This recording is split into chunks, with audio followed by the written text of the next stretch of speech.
This episode of Cello Chat is brought to you by Carriage House Violins of Johnson String Instrument. Please visit us at www.carriagehouseviolins.com.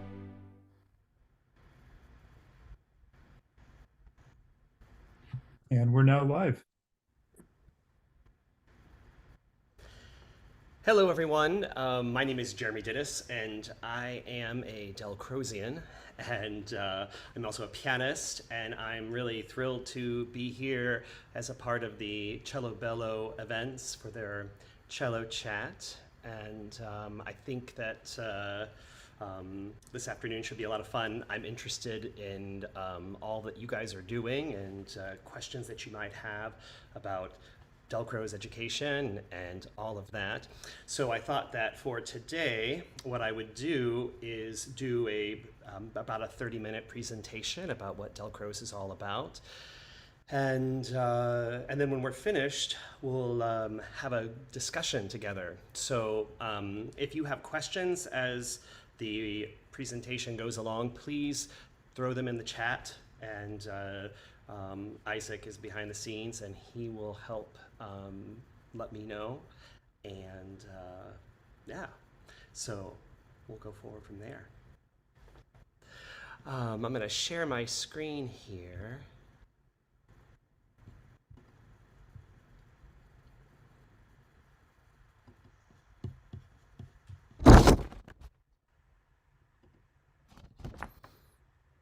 So, yes. So Dalcroze Education is an experiential way of knowing music through the body. That's like my little elevator speech whenever anybody asks, what's this all about? What are we doing? And that's it. So in typical Dalcroze fashion, we are interested in learning and studying music from a very experiential perspective. Everything that we do, we experience through the body, through the voice, through movement, through gesture. And once we've experienced those things in many, many ways, then we give them definitions and we talk about them in terms of music notation and all of that. So it's a little bit interesting for me to do a presentation like this because I'm explaining to you what it is without necessarily you all having had the experience. But I've got lots of video footage to show you so you can at least get an idea of what we're up to. Let's see. So Emile Jacques-Dalcroze was a pedagogue, but he was also a composer and he was a theorist. He lived from 1865 to 1950, and he's generally regarded as one of the founding fathers of modern dance and also of music education. Before Dalcroze, basically you could study an instrument, you could study solfege, you might sing in a choir, that kind of thing, but everything was always very instrument specific. And he was the first person to say, you know, there's a lot that we can learn if we step away from our instruments and think about music in a different way, namely through the body. Now, this was absolutely revolutionary at the time. Nothing like this had happened before. And Dalcroze was at the Conservatoire de Genève. He was training teachers, but he was also training professional musicians. And that was really his focus, was to train these musicians to become the very best that they could be. And what he noticed is that they always fell into two camps. There was the camp of the students who were really excellent at reading, but were very robotic. They could not adapt to tempo and nuance well. And then there were the others who were very expressive and could convey the musical essence, but they lacked precision, they lacked élan, they lacked momentum in their music that is necessary to give their performances what they needed to be artistic. So he saw these two differences and he wanted to find a solution to them. And his solution was to have the students move. So this, I'm going to give you a little quote here. This is one of my favorite quotes of Dalcroze, and it is, "The aim of Eurhythmics is to enable pupils at the end of their course to say, not I know, but I have felt, and so to create in them desire to express themselves, for the deep impression of an emotion inspires a longing to communicate it, to the extent of one's powers, to others. But, alas, so many men do not dream and are content to sleep." It's just such a lovely summarization, I think, of what it is that we try to do. Let's see. So, like I said, he started all of his work in the late 1800s, but it started to formalize around the turn of the century. And around, I would say, 1902 to 1906, he was doing tours throughout Europe. Eventually, his work was adapted for children, but it did not start out that way. And so, again, that's a really significant thing. And to this day, it remains one of the only modern methods of music education that really originated for professionals or pre-professional musicians. Dalcroze influenced a host of people: Stravinsky, Bloch, Diaghilev, Jacqueline Dupre. These are all big names that were around at the time who were directly influenced by the work that Jacques Dalcroze did. It was pretty fascinating. So before we get into nuts and bolts, I want you to just have a chance to watch what Dalcroze might look like.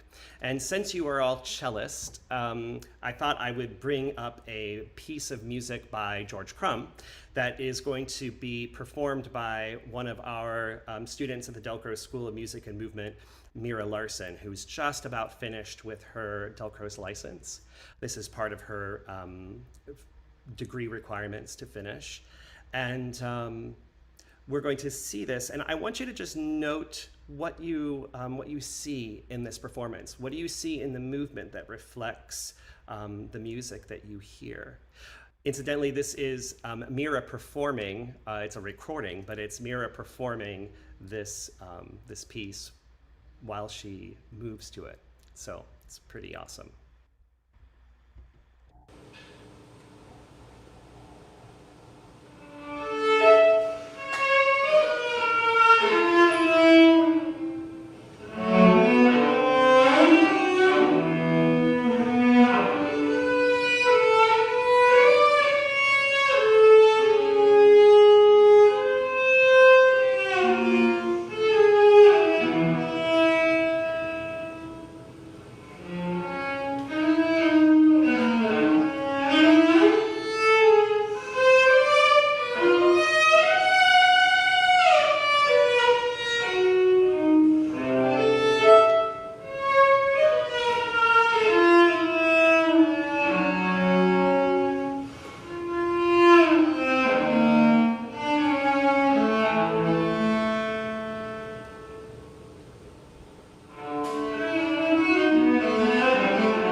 All right.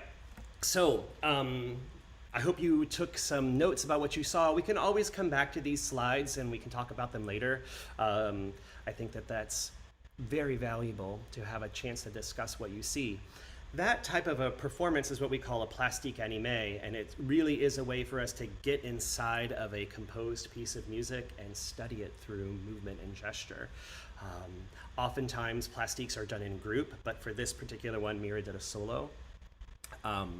And of course, yes, you are cellists, and that's what CelloChat is all about. Today's conversation is really a little bit more global than that. And I will try to bring into our conversation sometimes the cello, but most of the time it's going to be about just general music concepts and how we can all benefit from music and movement in some way, that relationship. So in the study of Dalcroze education, we have three principal branches. There is Eurhythmics, which many of you might have heard of, which trains the body in rhythm, dynamics, articulation, phrasing, form, nuance, structure, all of those things that come up in music. We can think about meter and metric grouping as well, phrasing and phrase period structure. All of that go into our study of Eurhythmics. And then solfege, Dalcroze solfege, which trains the ear, the eye, and the voice, and pitch, melody, and harmony. And one of the things that makes Dalcroze solfege really unique, aside from the fact that we use embodiment techniques to study aural concepts, is that we use harmony to help study pitch and vice versa. So we do a lot of accompanied solfege work, so that way students begin to hear harmony in the background while they are singing. So this becomes a really core part of the work that we do with very young students all the way up through professional musicians. And it's really fascinating to see how that works and the impact that it has on students' ears and the way that they process music. And then improvisation combines both Eurhythmics and solfege together, and this is often at the student's own invention. So the student uses movement and pitch and combines those two things together in rhythmic groupings, either at their voice or they'll do it on an instrument. There's a lot of application to what improvisation is in Dalcroze study. Additionally, we have two applied branches. You just saw one, which is the plastique animé, which is kind of our performance application. And then we also study methodology and pedagogy. That's a gigantic part of what we do. And that makes up the whole of what Dalcroze education is. Now, sometimes people will refer to Dalcroze Eurhythmics as the global term for what we study, just so you know. And that really has to do with translations from when Dalcroze came from Switzerland and brought his method to England. And there were some translation not issues, but just things that came up. And when that transferred over to the United States in the first part of the 20th century, Eurhythmics became not only the global term, but also the term for a branch. So sometimes people will refer to Eurhythmics as the global course of what we do, Dalcroze education, and they will say rhythmics is the process that we said here for number one. So. But that's usually what happens when there's some kind of translation that happens. Good. So according to Dalcroze, he really summarized what rhythm and movement was and what the benefits were. And one of the first things that he said was rhythm is movement, and rhythm is essentially physical. And I think that it doesn't take much imagination to see how that works out or plays out for us as professional musicians. When people often talk about music, they use movement words to describe it. It's very driving, or it's very flowing, or it's very swingy, or any of these kinds of terms. The other that they will use oftentimes is emotion words. And it's interesting because those two things, movement and emotion, are absolutely linked together. It's all it takes is for you to have a handshake with someone that that has different nonverbal communication than you, to realize that we carry information with the gestures that we make, and that immediately gives us information that we often put in the cadre of feeling or emotion, and we use that to our advantage in a Dalcroze course. Every movement involves time and space.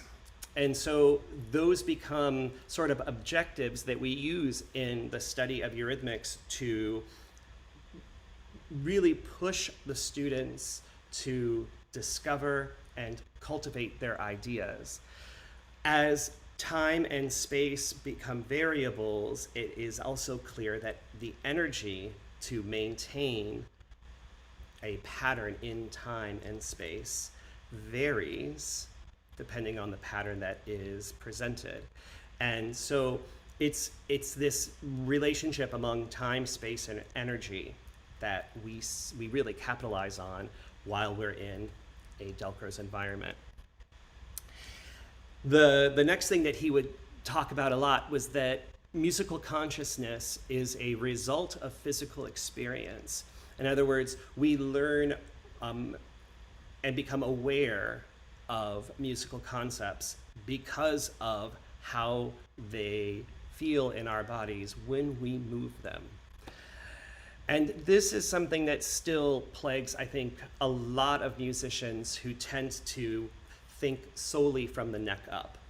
And this is not to say this is the only way to understand music is through physical means, but in the method, in the application of Dalcroze education, that's what we're going for. We're going for physical experience that leads to musical consciousness, not the other way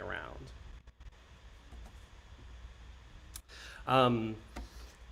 And this is, the next ones are kind of important and tricky. The perfecting of physical resources results in clarity of perception. And the perfecting of movements in time assures the consciousness of musical rhythm. And this, I like to summarize as to say that in Dalcroze education, we're really interested in purposeful movement. It's not whatever you want to do. It's not just being precise. It's not just being expressive. It's putting all of those things together to shape and inform intuition and to help cultivate a sense of creativity that stems from within. But if there isn't precision, then we have our problem. And if, as we heard from Dalcroze before, it's all expression without any regard for the momentum of the music in being precise, we have a problem. So you really have to put those two things together. And here we have for number 7, the perfecting of movements in space assures the consciousness of flexible rhythm. Dalcroze used the term plastic because in French it's plastique, mouvement plastique, or plastique mouvement, which really refers to this idea that rhythm is not rigid. It is indeed quite flexible. It breathes. So, and that's a tale that has been told for years. Number 8, the perfecting of movements in time and space can only be accomplished by exercises in rhythmic movement. And we'll see some examples of those later on today so that way you can get a feel for that. So I want to just show a couple of pictures from Dalcroze's day. This set of 4 ladies is one of my absolute favorites. I just adore it when you see these 4 musicians moving with such abandon and yet symmetry. It's really something wonderful to see. I think it also is worthwhile to say that how revolutionary this was culturally for Switzerland at the time. It was really not okay for people to take off their shoes and socks in public, and for people to be dressed in these sort of Grecian tunics. It was not quite scandalous, but pretty close to it. So yes, and then over here on the right, you see this picture of a figure who's rising off the ground. So I encourage you to just reflect for a moment. What might you see here in these images? One with this jumping lady ensemble, and one with the gentleman who's rising. So here I'm going to show you an example. Now, this example that I show you is of littles, and I'm showing you some children just because I want you to see how we can tackle some of these more difficult concepts and start putting them into the body at a very young age. So here we go. And this is just an example. This is not the way that picture was, but this is just an application. So.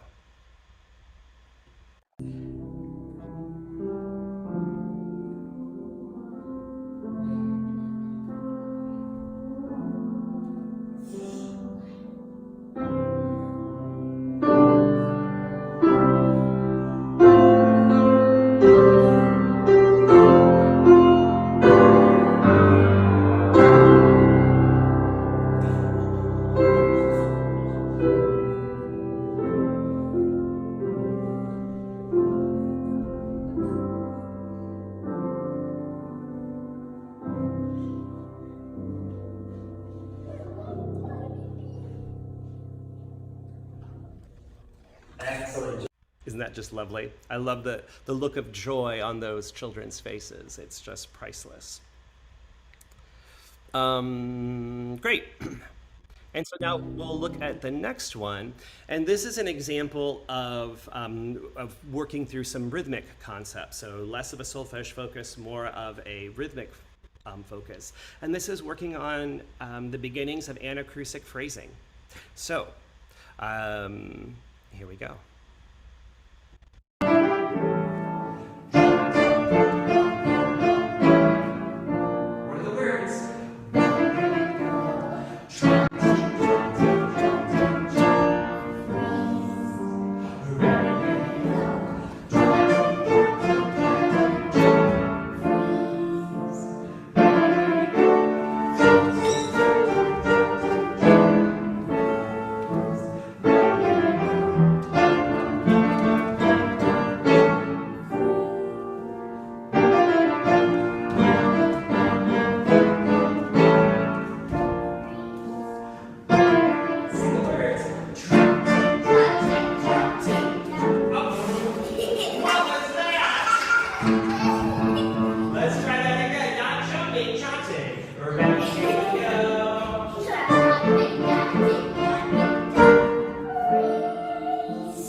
So I like to show this example because it really kind of speaks to this idea of perfecting movements. All of these students in here are working very hard to put this into their body. They have not seen it in notation yet, but they are moving it through the space. And sometimes they're more precise and sometimes they're less precise. But they're constantly being encouraged by me to be as precise as they can, while still giving all that they have in their gesture. You can really see them fighting to be with the music and listening so carefully for all of the musical cues that I'm giving them inside my improvisation.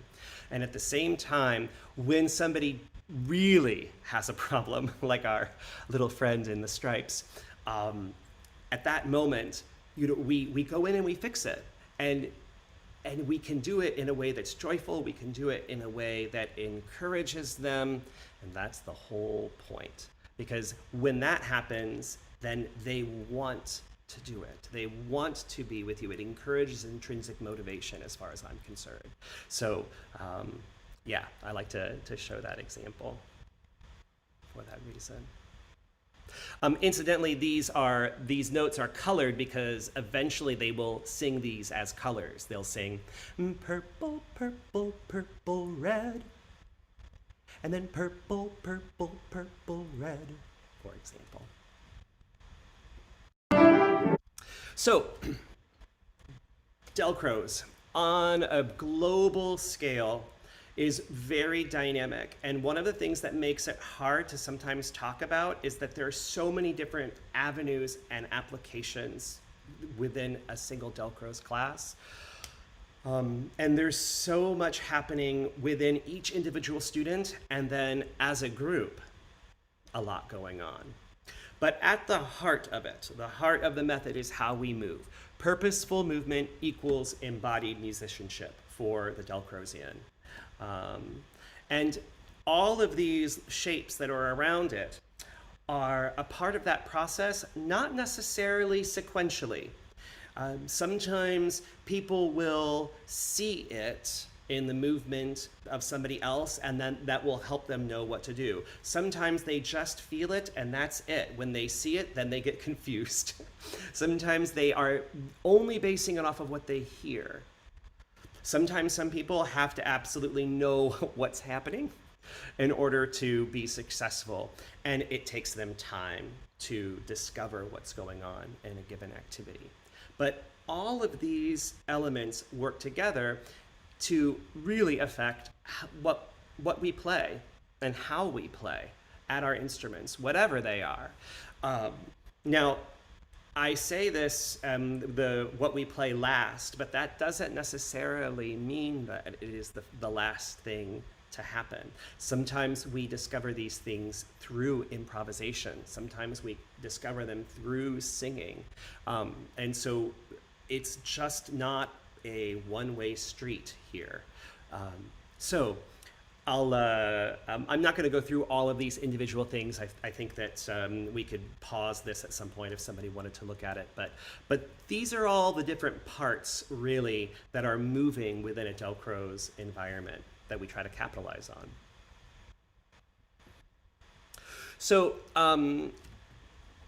I wanted to give you some examples of what this might look like. What are some Eurhythmics activities or solfege activities that that really show this on a pretty high level? And so I'm going to show you some of my teenagers who are performing at the Dalcroze Society of America National Conference. We did a class, and we were working on augmentation and diminution of a theme in polyrhythm. So the theme was short, short, long, or purple, red, and then it went into diminution, which was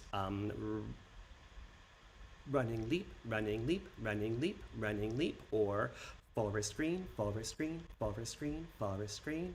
Then we might go back to the theme, so that would feel like a trotting walk, and then finally augmentation, which was walk, walk, slide, or red, red, blue. Now you might be wondering, what's up with all of these colors? The colors that I use are something that I invented for my students, inspired by a Dalcroze musician in New York named Sean Hartley, who I saw do something with colors once and inspired me to come up with a system. I use this system because if we say 2/8 quarter note, 2/8 quarter note, it doesn't make any sense orally. It makes sense intellectually, but not orally, and certainly not physically.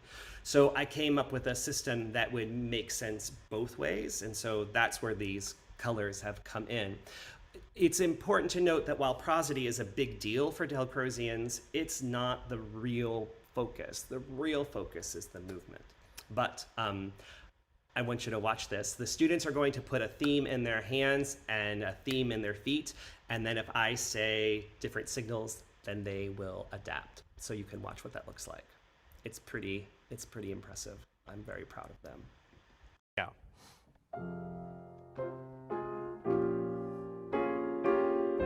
Beautiful. Make sure you really take space. Nicely done. Good. Good. Now if I call hands or feet, that's going to change. Are you ready? Smile. It's not so bad. You can do it. Hands, eep.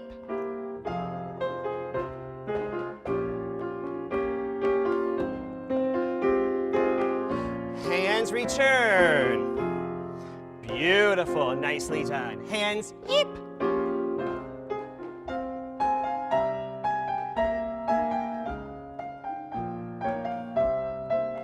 Hands, return. I love how your reds take up space. It's so good. Hands up.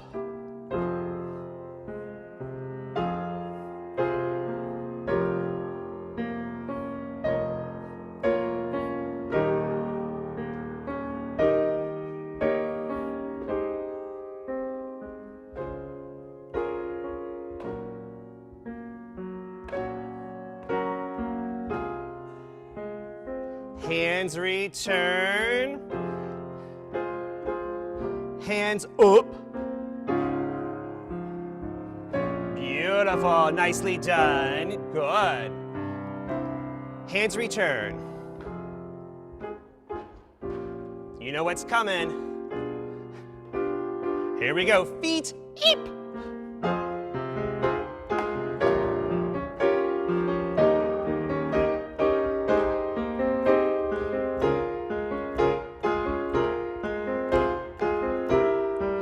Return. Yeah, good job. You guys can clap for that because that's a big deal.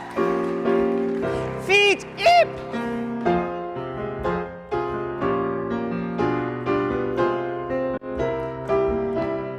Feet return.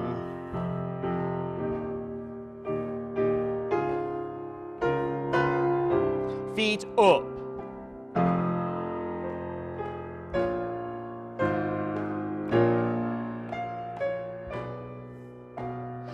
Get that big step. So you could say slide, step, step, slide, step, step. Yeah, you got it. Good for you.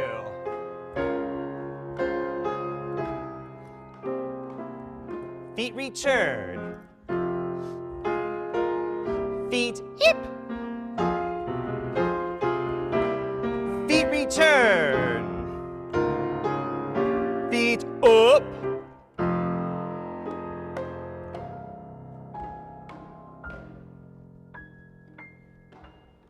Yes, nicely done. High five. I'm just realizing that I flipped the rhythm around. I'm so sorry. The theme should be red, purple, and the augmentation should be blue, red, red. I'm so sorry. And the diminution should be flipped. Instead of 2/16, eighth, it should be 8 2/16. It should be bright orange, bright orange. It's my fault, I'm sorry. But we'll move on. Yeah.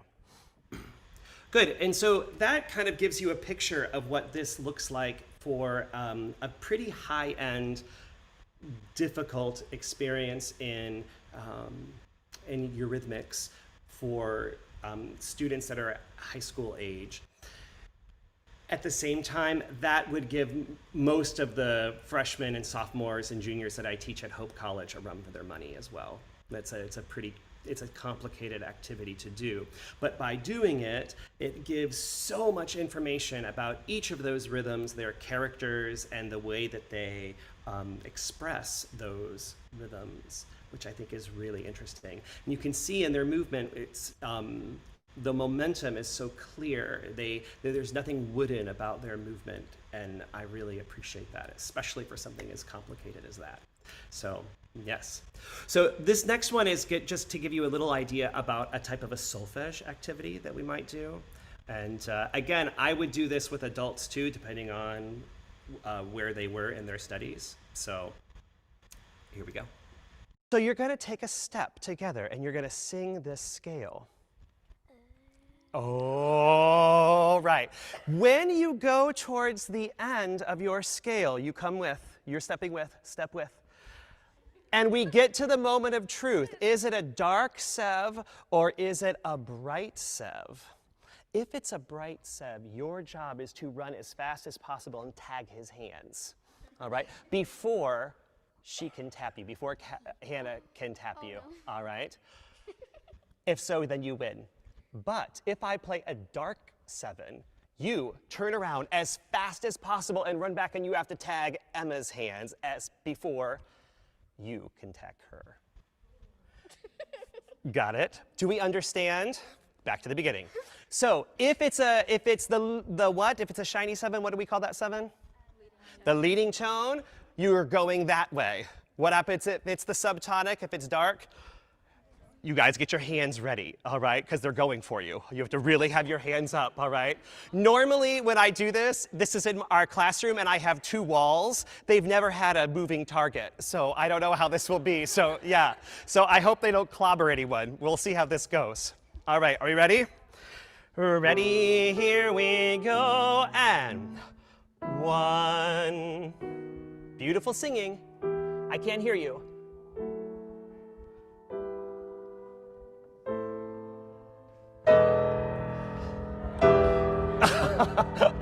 Yes, very good. Come back down.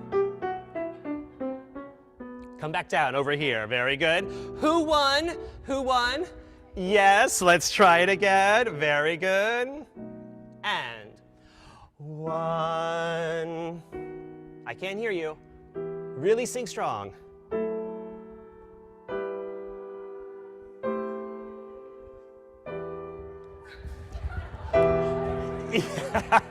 Did you tag her? Excellent. Yes, let's do that again. And 1. Beautiful singing.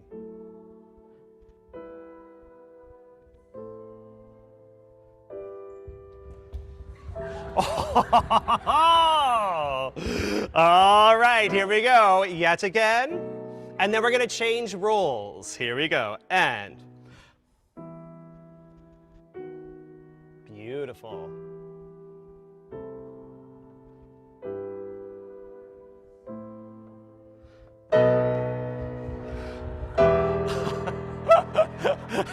Well done. All right, come back. All right, I'm going to stop it there. I hope that you see what's happening here with the minor scale structure. If they're using that lowered 7, then they have to go back the other direction. If they're doing the raised 7, they have to go forward. But what I love about this, aside from the fact that it's working on dictation, it's working on all of these structural things that are so important for us as musicians to get intonation in our ear, to understand the difference between these half steps, is the just joy in the moment. I mean, these kids are singing in front of about 100 people, and they are being tested in such a way that is joyous for them. And that's something that I love to see. It's what makes, I think, this work so beautiful in many ways. So you're going to take a... I'm going to come back to this perhaps later in the presentation. If we want to, we can look and see like next steps of what it might look like to think about modulation and what some of that improvisation could be for the students with their voice. So I'm going to just press pause. I'm looking at the clock. I want to make sure we have time for other things. So if this is something we want to do later, I'm happy to come back to it. So we'll put a pin in this one. Good. So I wanted to show you just a few more little excerpts of what things we do, for instance, in our Dalcroze training that I think would be a benefit for anyone, no matter what instrument that they play. So this is an example of complementary rhythm where you take a pattern like this, bum bum bum bum, ba yum bum bum bum bum, and you find the little pulses that live inside. Yum bum bum bum ba yum bum bum bum ba yum bum bum ba dum bum bum bum bum bum ba bum bum, etc. And so these are some of my teacher trainees that are in their level 1. And this is an activity that we did from this past year. I'm putting the words that they're singing. It's a whole other set of vocabulary that I like to use, which is based off of Greek rhythm modes. It's beyond the scope of our conversation to go in it today, but I'm just writing it out so you can see what it looks like. So here we go.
So see how this is working. There is the theme is either in my right hand or my left, and then in the opposite hand is the complement. One student is stepping the theme, one student is stepping the complement. And then when I call change, which they don't know when that's going to be, it's completely based on my assessment of what challenge they can handle, then I will call change. Now, you can see when they change, it's giving them a run for their money. This is not an easy thing to do. And but again, it's joyous and it's fun and it provides so much value, which is what I think is just so powerful. This trochaic rhythm, the team, pum pum pum, is one of the most challenging rhythms to play musically, I think. And feeling compliments really helps. So let's watch that one more time.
Isn't that fun?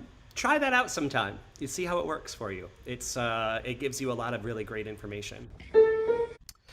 So here is another example of something that I do with adults, and this is a great little French tune, Chevalier de la Table Ronde. And it's all about wine tasting. So, Knights of the Round Table, let us taste to see if the wine is good. We will see if it's good. Yes, yes, yes. We will see if it's good. No, no, no. And back and forth. But it changes meter. And it's really interesting to see how movement helps to illustrate that. So we'll show this.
So yes, you can see that when they're doing the grand rite around the room, that's obviously in 3 time, and then when they step in for 4, and they step out for 4. And again, that type of use of time and space obviously shifts the energy, and it makes it so that way these meters feel different. It makes it more apparent that there's a shift, which is kind of fun. And this is another good one that I like to show because it shows another rhythmic skill that is a tricky one for a lot of people. And this is dealing with the concept of hemiola, to see how that works. So here is a little folk dance that we created around a minuet.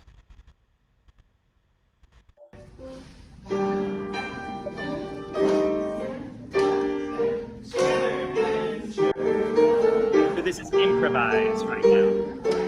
And then I shift into Bach in a second.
So I love this little piece. It's great, and for you cellists, this would be a great piece to do as a duet.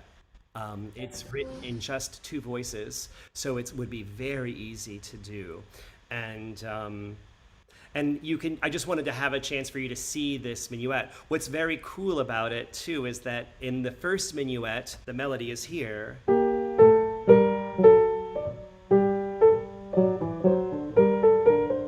But in the second one, it's.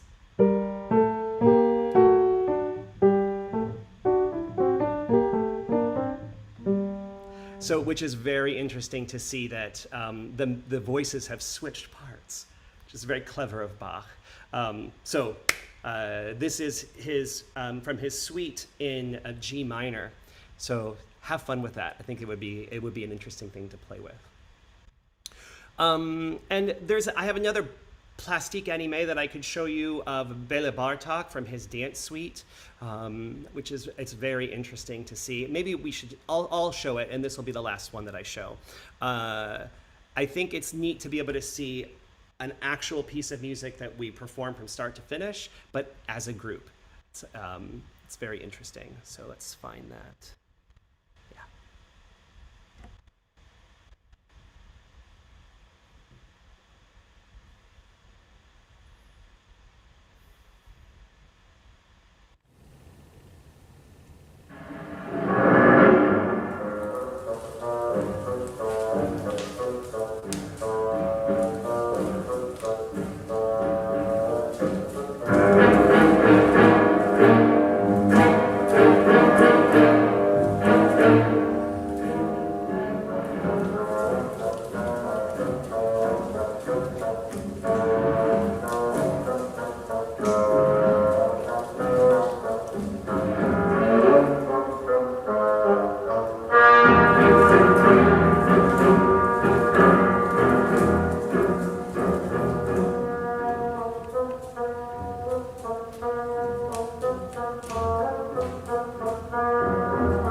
All right, so I have another one that I could show, but I wasn't sure exactly how the pacing would go, so we can always do more if we'd like. If you want to learn more about what Dalcroze is, here's some online resources that you can look up. My school is at dalcrozemusic.com, and then you could also check out dalcrozeusa.org, or dalcroze.com is our international website. And then here are some resources for the study of Dalcroze education. So a lot of times people will ask, hey, I just want to get some books, what would you recommend? And so here are a bunch for you to just see. And you could press pause at a later date if you'd like to get these. There's one more page so that you can get methodology resources in general, those that were written by Dalcroze himself, solfege resources, movement resources, and improvisation resources. So that is what I have for you today. And I thought that now we might take some questions and open the floor for some discussion, if you'd like. Yes, there are lots of ways that you can make applications of Eurhythmics in the practice room for adult learners. And I think the part of what I like to do when I show videos of this is to show that whatever we're working on, it doesn't matter if it's a solfege activity, it doesn't matter if it is a rhythmic activity, a metric activity. The key is to move, to find a way to step away from your instrument and to create gestures that embody whatever it is that you are wanting to illustrate or wanting to explore. So I'll give you an example. There are lots of pieces, for example, that I've played over the years. One is the folk tales by Schumann, and that's for piano and cello. And the first movement of that is really interesting because it has an elision in it. And so the first phrase is only 7 measures long, which is unusual. Normally phrases are even. They're, let's say, 4 or 8 or 2 plus 2 plus 4, something of that nature. And this example doesn't do that. And I think that taking, for example, the rhythm of the melody and stepping that while you sing it gives you a ton of information. Finding ways to move it in a way that feels good, that doesn't feel rigid or wooden, but allows you to be expressive. The first thing I would suggest is to take a piece for a walk. If the piece has really complicated rhythms that are beyond where you might be physically, because some rhythms are complicated, like for instance the augmentation diminution of a polyrhythm, that takes time to learn how to do, and that's why you get training to do it. But even if you just step the beats of the music and you sing the melody, or you sing the bass line, or you sing the piano accompaniment, whatever it is, it will give you a tremendous amount of information about the music. And so the solution is still the same, but you might just group in a larger way if necessary. So maybe at the beat level, or larger units at the multiple level, grouping beats together. But I would suggest that to begin. The other thing that I think is useful is if you are in the practice room and you're working on let's say a passage that is challenging for you for whatever reason. Maybe it's because it has a rhythmic element that is really challenging, or maybe because the phrasing is awkward.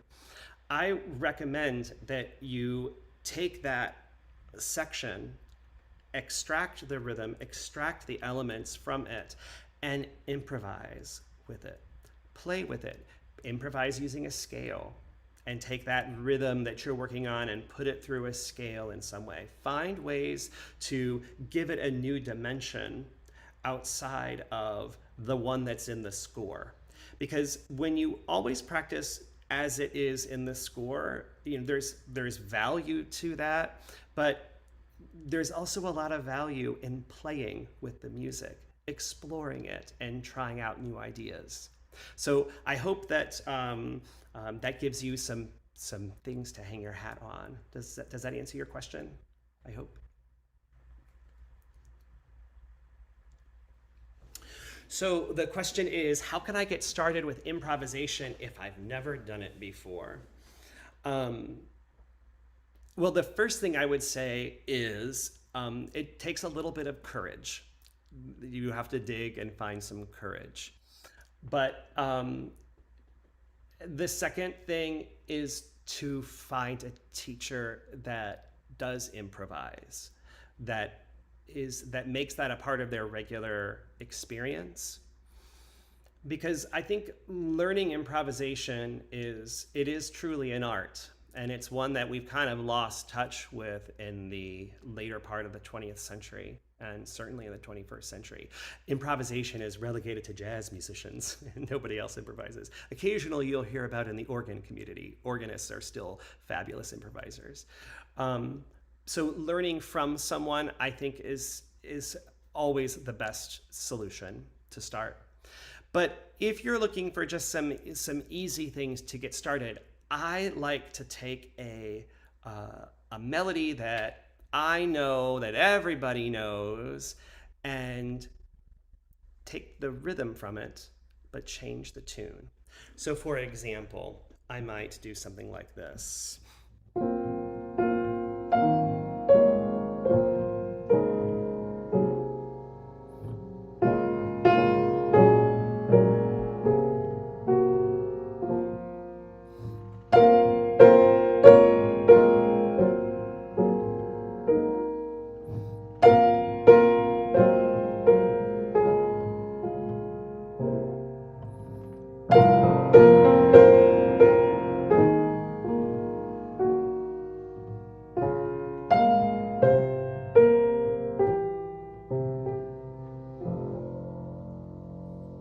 And so this little tune that I just made up is...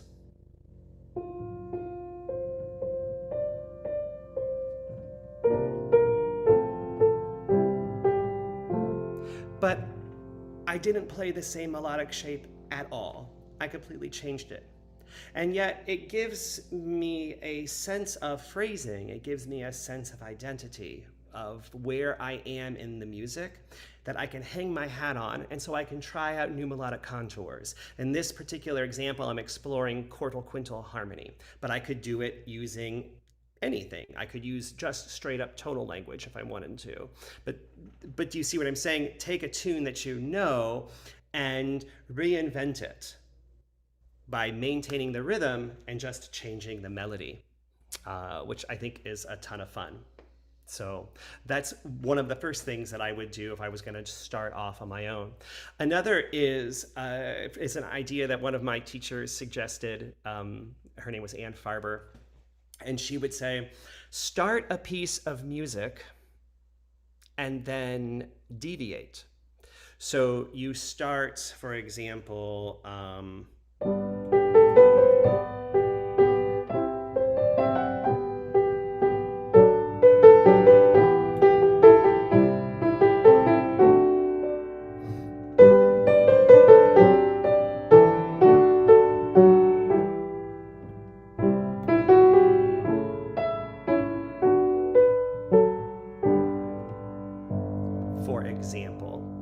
and you know, there might be sounds that you don't enjoy, and that's all right. You just throw them over your shoulder and you return to the ideas that you do enjoy. So hopefully that gives you some ideas. Yes, absolutely. You can. So the question is there a way to apply the theme complement rhythm if one doesn't have someone else to practice with in person? Absolutely. So as you saw in my little demonstration, I was singing and doing it. So I could do bum bum bum bum ba yum bum bum bum ba yum bum bum ba dum bum bum bum bum bum bum change bum bum dun dee bum bum bum bum bum bum, etc. Do you see how I'm using my voice to be the second person? Another idea would be to play a recording and you only step the complement, or you only clap the complement, or you only improvise the complement as you like. So trying to do both voices at the same time in the body, that's complicated and it takes some effort to do. So I would recommend separating them out first, so that way you can discover what each one feels like, both stepping the theme and stepping the, or clapping, moving, gesturing the complement.